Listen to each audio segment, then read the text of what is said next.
Fit Brain Club is going to help you prepare for disaster. And we want to welcome Grace Carpenter and Annie Wright to the program. Annie's going to be their special speaker at the upcoming event. Thanks for joining us today, guys. Thank you for having us. And we have a plethora of things to talk about here. Let's talk about, first of all, why you're putting this event on in the first place. Well, we've had some disasters. Yeah, that's right. It's a good time to talk about it. Yes, it is. And we want everybody to be prepared. And all of us have good intentions. As they say, the road to hell is paved with good intentions. But we don't have these wonderful things that Annie has to talk to us about. And some of them are in our kitchen counters. So, but the ones that we don't have and we need to get. Okay, well, Annie, I think that's your cue. Let's talk about a go bag. What is the purpose of a go bag, and what should people have in them? So a go bag is a bag that you should have in the trunk of your car when you need to evacuate in an emergency. Yes, you may not be home to take things when disasters strike. The roads could be blocked. Right. And my house is on fire, let me go pack a bag. That's not really going to work. Exactly. You may see your house on fire on TV. Yeah. And so wherever that you need to evacuate, then you need to have something with you to ensure that you're comfortable and protected. And those are just the essentials for, clothing and some water and things like that, the basics in a go bag? So what should we have?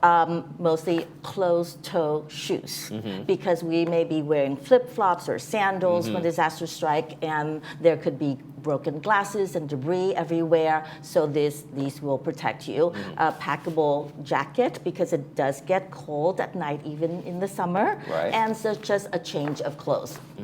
Yes. And that's something just we can have there. It's always going to be good to go, and we're ready for us, right? So in terms of survival objectives, talk about like controlling your breathing and things like that. What if something's happening and you're in the midst of it in a situation where you're experiencing the disaster? Right. What are some of the things people can do? Well, so the rule of 3 states that on average, a person can live 3 minutes without air, 3 days without water, and 3 weeks without food. So controlling for breathing and bleeding and burns are paramount in a disaster. If someone is not breathing, you have to administer CPR right away. Do not wait. Help will not arrive in a disasters. First responders are where mass casualties are. They're not coming to your home. And becoming CPR certified, it's not that, it's a one-day kind of thing, right? It's one day not even the for whole 3 day. hours. Exactly. So everyone should be CPR certified, yes. Right. And then, if someone's bleeding, you have to make sure that you control the bleeding, because depending on which arteries nicked, you could have between 5 minutes to 12 minutes before you bleed out. So having bleeding control powder, which will help the blood to coagulate 5 times faster than your body can do it. And then to have a tourniquet. Okay. This is essential to help control bleeding, and to have paramedic scissors, because depending on where the wound site is, you need to access that cut by clothes cutting off, folks, and the clothes off without furthering, without injuring people further. Yeah. Okay. Well, it's amazing stuff here. What are some, in terms of the essential clothing, we talked a little bit about that. That's the basics. What if someone needs to prepare, or they need to know they're going to be a couple days? There's anything else in terms of the kind of clothing you should be bringing along? Nope, you just need one change of clothes. We can live in for 3 days. Usually, after 3 days, help does arrive, 3 to 5 days at the most. That's the foundational thing, the 3 days of making sure that we're going to be okay. Yes. All the things. And then for burns, you need to have maybe, burn gels and burn dressings to protect the burned area so that they don't get infected even more. Now, Grace, Annie's going to be talking about an event for you guys. Tell us about the event, when, where, and all the information. Well, it's at the PAC, the Performing Arts Center, and that's Gate 3. And most of our guests... It's going to be on March 10th, right? Oh, yeah, March 10th. Next Monday, March 10th. Second Monday of every month, March 10th.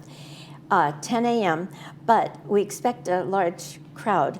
We ask people to please get there at 9:30. We have wonderful music by Mark Hochberg, light refreshments while they're signing in, and then everybody's seated so we can have a full hour of Annie's presentation. The presentation goes from 10 to 11.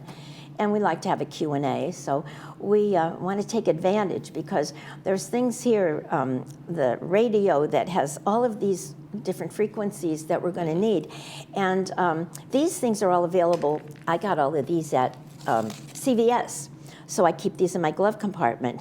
So that isn't something we have to postpone getting. And go, so you just pick these up at CVS. I mean, yeah, CVS. I used to call it whatever. Any pharmacy probably has Yeah, those. yeah, any So pharmacy. There we go.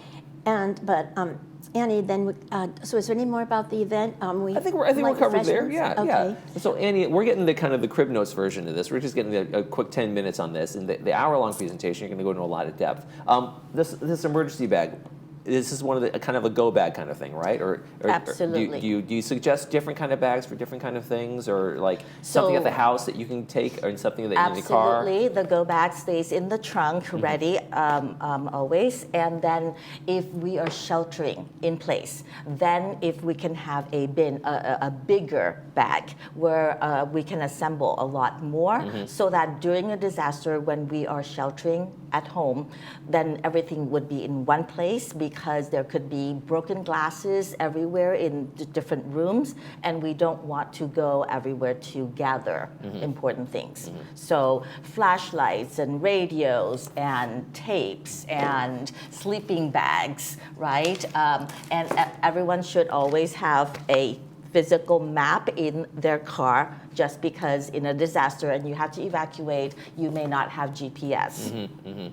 Things like So documents are always a big thing. People say, hey, make sure you have your documents with you or whatever. If they're at the house, like you said, and there's a disaster and you're not going to be able to get to your house, what's another way that we can maybe digitize or have some important documents with us? People think, oh, I will just take the documents on my way out to evacuate. Well, you may not be home, so I suggest that we scan these important documents on our smartphone, have them go up into the cloud, so that we can access them from any device with an internet connection. Okay, And that's something you're going to go over with us on Monday. Absolutely. We all need that. Right. And we're looking forward to that. Because for insurance purposes, for legal purposes, during the recovery process afterwards, you may need to have copies of things to show.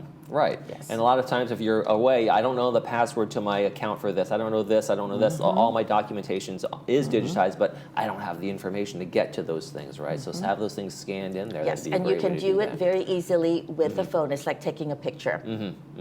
Yeah, The terrific. Post, everything that we tell them to have on their refrigerators, you're going to help us. We're going to get that on our iPhones, and we're going to be ready to go. Ready to go. I love it. All right. Grace Carpenter, Annie Wright, thank you so much for coming in today. you, Great Michael. information for Thank you. everybody. And the event is going to be Monday, March 10th, the Performing Arts Center over at Clubhouse 3 Dining Room. Number 2, and it is going to be at 10 a.m. And Annie's going to have a great presentation, a lot better. And I get to keep this bag, right? All right. I have to make my own bill I bag. can make one for you. Now we're talking. All right. Thank you guys so much for joining us.